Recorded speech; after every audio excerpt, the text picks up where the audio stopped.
ਸਤਨਾਮ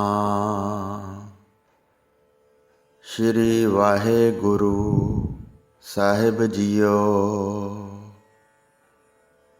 परम सन्मानियो गुरु रूप गुरु खालसा साध संगत जी, वाहिगुरु जी का खालसा वाहिगुरु जी की फतेह। एक वार साहिब श्री गुरु हरगोबिंद साहिब जी महाराज प्रसाद पानी छक के अपने पलंगे ते स्थिर सन। गुरु के महल माता मरवाही जी अते माता नानकी जी सेवा विच हाज़र सन। कुछ युद्ध की वारता चली, जिवें बादशाह का लश्कर चढ़ के आया। गुरु साहब जी ने युद्ध की सारी वारता कह सुनाई कि किवें भाई बिधि चंद जिस विऔंत नाल घोड़िਆਂ ਨੂੰ ਕੱਢ के लियाया सी ते जिस तो बादशाह ने गुस्से विच आके लश्कर चढ़ाया ते युद्ध होया। सुन के माता नानकी जी ने गुरु जी नूं बेनती की कि इहो जिहा बहादुर चोर कदे सुनिया वेख्या नहीं, जिहड़ा हज़ारां लोकां दे पैरिਆਂ चों घोड़िਆਂ ਦਾ ऐसा महान कारज करके आया होवे। सुन के सतगुरु जी ने कहा, सुनकर श्री सतगुरु कहियो बल बुद्ध बढ़ेगा, तिसके सम को जगत में हम दुती न हेरा। चोरी करे बै चातुरी ऐसी उपजावै, सुने बै देखन हार नर सब को बिसमावै। माता नानकी जी के कहण तो भाई बिधि चंद जी नूं कोल बुलाया। बिधि चंद जी ने आके सतगुरु जी नूं ते गुरु के महल मातावां जी नूं मत्था टेकिया। तद सतगुरु जी ने आग्या की कि बिधि चंद तेरियां मातावां तेरी मुढ़ली कथा सुनना चाहुंदियां हन कि किवें तूं एक अव्वल दर्जे दे चोर तो सिख बनिया ते अपना जन्म सफला कीता। ਤਾਂ ਭਾਈ ਬਿਧੀ ਚੰਦ ਜੀ ਨੇ ਹੱਥ ਜੋੜ ਕੇ ਕਿਹਾ ਕਿ ਹੇ ਮਾਤਾ ਜੀ, ਚੋਰਾਂ ਦੇ ਕਾਹਦੇ ਜੀਵਨ ਹੁੰਦੇ ਹਨ। ਮੈਨੂੰ ਸ਼ੁਰੂ ਤੋਂ ਹੀ ਚੋਰੀ ਕਰਨ ਦੀ ਆਦਤ ਪਈ ਹੋਈ ਸੀ। ਕੋਈ ਵੀ ਚੀਜ਼ ਮਿਲਦੀ, ਧਨ ਗਹਿਣੇ ਵਸਤਰ ਪਸ਼ੂ ਕੁਝ ਵੀ ਹੱਥ ਲੱਗਦਾ, ਮੈਂ ਚੁਰਾ ਲਿਆ ਕਰਦਾ ਸੀ। ਇੱਕ ਵਾਰ ਮੈਂ ਮੱਝਾਂ ਦੀ ਚੋਰੀ ਕਰਕੇ ਲੈ ਤੁਰਿਆ। ਮੱਝਾਂ ਬੜੀਆਂ ਸੁੰਦਰ ਸਨ। ਮੈਂ ਲੈ ਕੇ ਜਲਦੀ ਤੁਰਿਆ, ਅਜੇ ਘਰ ਨਹੀਂ ਸੀ ਪਹੁੰਚਿਆ। ਰਸਤੇ ਵਿੱਚ ਹੀ ਸੀ ਜਿਸ ਪਿੰਡ ਵਿੱਚੋਂ ਮੱਝਾਂ ਚੁਰਾ ਕੇ ਚੱਲਿਆ ਸੀ, ਉਸ ਪਿੰਡ ਦੇ ਲੋਕ ਇਕੱਠੇ ਹੋ ਕੇ ਬਹੁਤ ਸਾਰੇ ਪੁਰਸ਼ ਮੱਝਾਂ ਦੀਆਂ ਪੌੜਾਂ ਖੋਜਦੇ ਮੇਰੇ ਪਿੱਛੇ ਹੋ ਤੁਰੇ।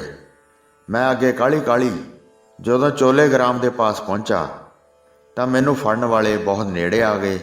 ਮੈਂ ਬਚਣ ਲਈ ਉਪਾਅ ਕੀਤਾ। ਇੱਕ ਪਾਣੀ ਦਾ ਤਲਾਬ ਭਰਿਆ ਹੋਇਆ ਸੀ। ਮੈਂ ਮੱਝਾਂ ਉਸ ਵਿੱਚ ਵਾੜ ਦਿੱਤੀਆਂ।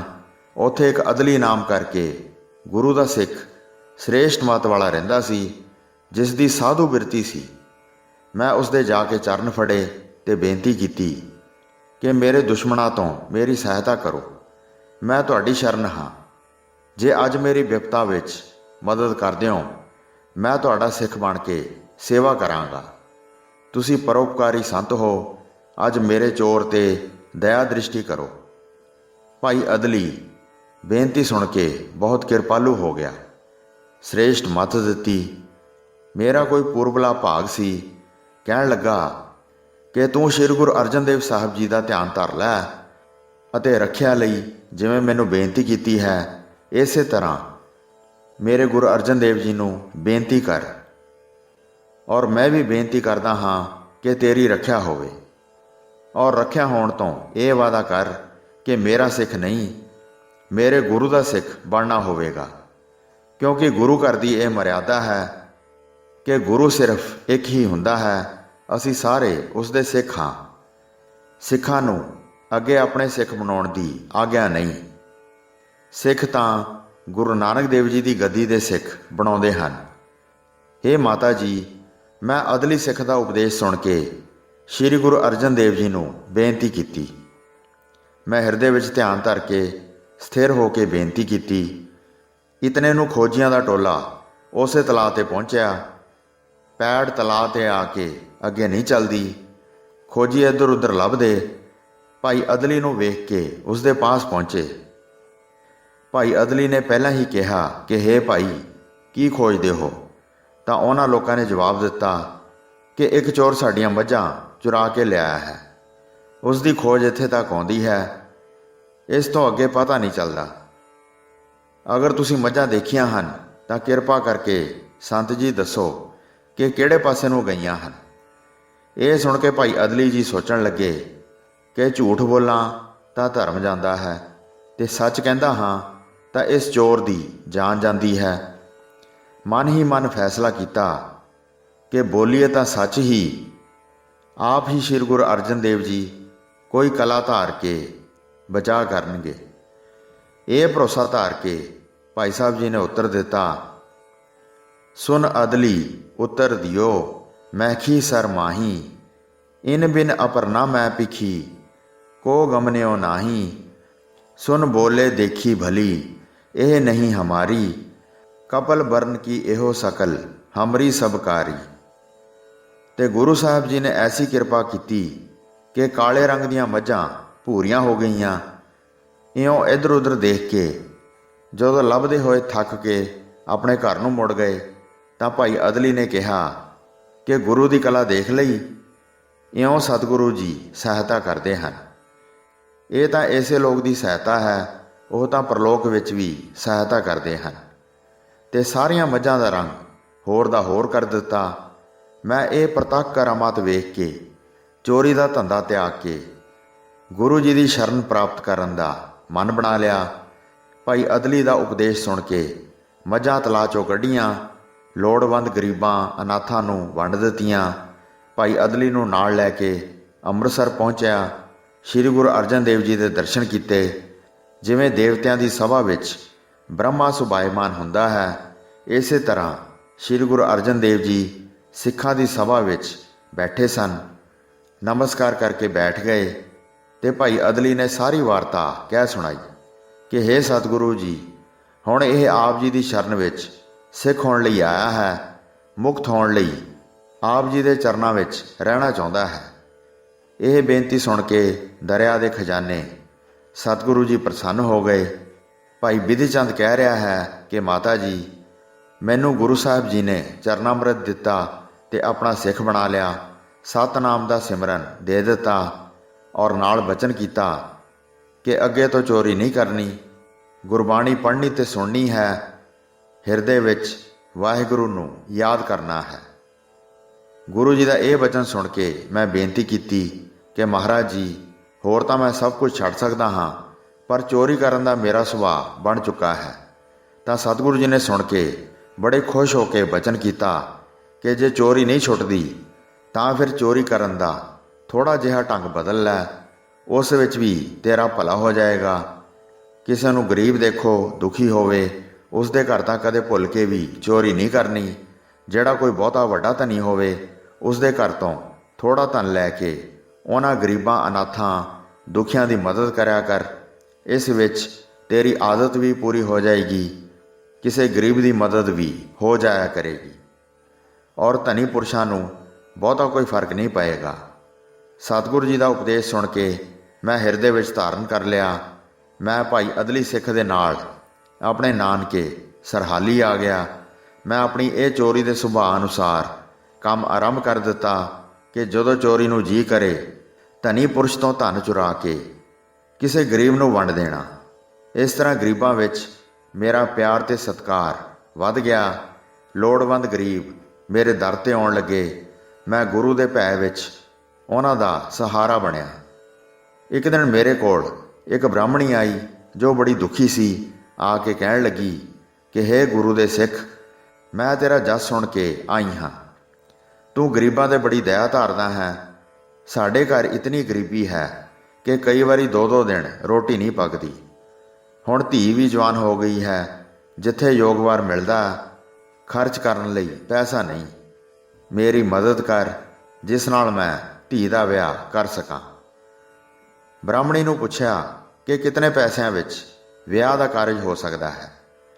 ਬ੍ਰਾਹਮਣੀ ਬੋਲੀ ਕਿ ਜੇ 500 ਰੁਪਈਆ ਮਿਲ ਜਾਏ ਤਾਂ ਬੜੇ ਖੁੱਲ੍ਹੇ ਢੰਗ ਨਾਲ ਵਿਆਹ ਹੋ ਸਕਦਾ ਹੈ।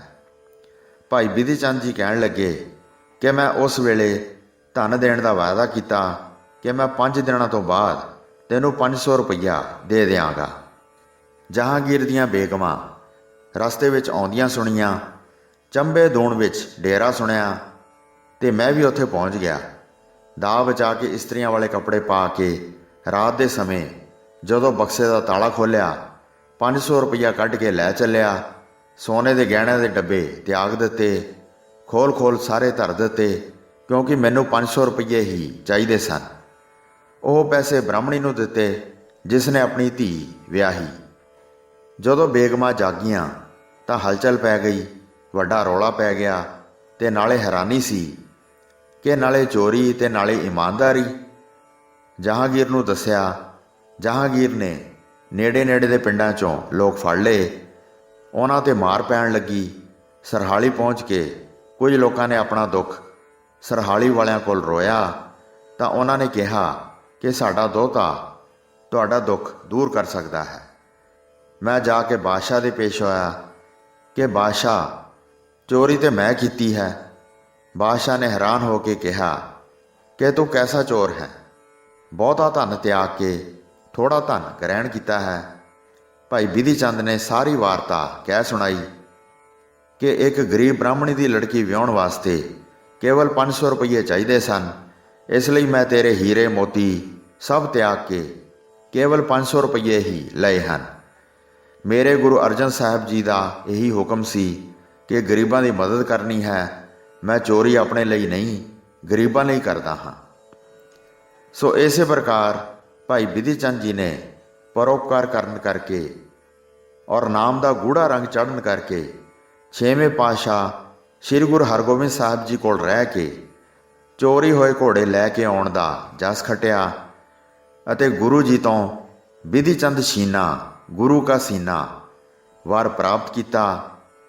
ਜਦੋਂ ਸੰਗਤਾਂ ਨੇ ਬੇਨਤੀ ਕੀਤੀ ਕਿ ਮਹਾਰਾਜ ਸਾਡੇ ਇਲਾਕੇ ਵਿੱਚ ਵੀ ਚਰਨ ਪਾਓ ਤਾਂ ਮਹਾਰਾਜ ਨੇ ਆਪਣਾ ਸਮਾਂ ਉਧਰ ਨਾ ਬਣਦਾ ਵੇਖ ਕੇ ਸੰਗਤਾਂ ਨੂੰ ਹੁਕਮ ਕੀਤਾ ਕਿ ਭਾਈ ਬਿਧੀ ਚੰਦ ਨੂੰ ਬ੍ਰਹਮ ਗਿਆਨ ਦਾ ਭੰਡਾਰਾ ਬਖਸ਼ ਕੇ ਆਪਣੇ ਵਿੱਚ ਅਭੇਦ ਕਰਕੇ ਇਹ ਬਚਨ ਕੀਤਾ ਕਿ ਇਸ ਸਿੱਖ ਨੂੰ ਭਾਵ ਭਾਈ ਬਿਧੀ ਚੰਦ ਨੂੰ ਮੇਰਾ ਸਰੂਪ ਸਮਝ ਕੇ ਸੇਵਾ ਕਰਨੀ ਤੇ ਇਸ ਦੇ ਕੋਲੋਂ ਗੁਰੂ ਘਰ ਦਾ ਉਪਦੇਸ਼ ਪ੍ਰਾਪਤ ਕਰਨਾ।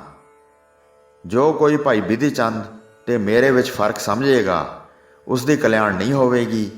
ਇਹੋ ਜਿਹੇ ਵਰ ਦੇ ਕੇ ਭੇਜਿਆ ਤੇ ਕਿਹਾ ਕਿ ਬਿਧੀ ਚੰਦ ਆਪਣੇ ਸਰੀਰ ਹੀ ਦੋ ਹਨ ਪਰ ਜੋਤ ਇੱਕ ਹੈ। ਜੇ ਕੋਈ ਪੁੱਛਦਾ ਤਾਂ ਭਾਈ ਬਿਧੀ ਚੰਦ ਜੀ ਭਗਤ ਨਾਮਦੇਵ ਜੀ ਵਾਲਾ ਇਹ ਬਚਨ ਕਰਦੇ, ਸਫਲ ਜਨਮ ਮੋਹ ਕੋ ਗੁਰ ਕੀਨਾ, ਦੁੱਖ ਵਿਸਾਰ ਸੁਖ ਅੰਤਰ ਲੀਨਾ। ਗੁਰੂ ਨੇ ਮੇਰਾ ਜਨਮ ਸਫਲਾ ਕਰ ਦਿੱਤਾ ਹੈ। ਹੁਣ ਜਨਮ ਮਰਨ ਦੇ ਦੁੱਖਾਂ ਦੀ ਨਿਵਰਤੀ ਹੋ ਗਈ ਤੇ ਬ੍ਰਹਮਾਨੰਦ ਦੇ ਸੁੱਖ ਵਿੱਚ ਲੀਨ ਹੋ ਗਿਆ ਹਾਂ। ਇਹ ਸਭ ਕੁਝ ਗੁਰੂ ਦੇ ਦਿੱਤੇ ਹੋਏ ਗਿਆਨ ਦੀ ਕਿਰਪਾ ਹੈ। ਹੋਈਆਂ ਭੁੱਲਾਂ ਚੁੱਕਾਂ ਦੀ ਖਿਮਾ ਬਖਸ਼ਣੀ ਜੀ। ਵਾਹਿਗੁਰੂ ਜੀ ਕਾ ਖਾਲਸਾ, ਵਾਹਿਗੁਰੂ ਜੀ ਕੀ ਫਤਿਹ।